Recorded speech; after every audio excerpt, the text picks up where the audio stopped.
Jamani, bila shaka usiende mbali nami, nafikiri umeshuhudia mkanda kamili ulivyo. Yatisha sana. Vijana, acheni kabisa. Ilikuwa tarehe 7 hapo nchini Kongo, mji unaitwa Kisangani, ambao sasa amekutwa kijana mmoja akiwa na mke wa General Robert. Huyo kijana julikana kwa majina Pazo, akidai kwamba ni mzaliwa hapo Goma. Alafu sasa akapendana na mwanamke huyo, wakawasiliana kwa muda mrefu, Robert yeye akiwa vitani huko.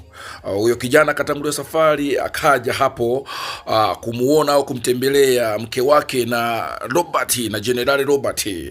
Wameweza kufanikiwa kuchukua guest ambao walipanga kwa muda mrefu, wakachukua guest, lakini General Robert akiwa anaambiwa kwamba kuna mtu anakuja kuchitu unapotoka nyumbani.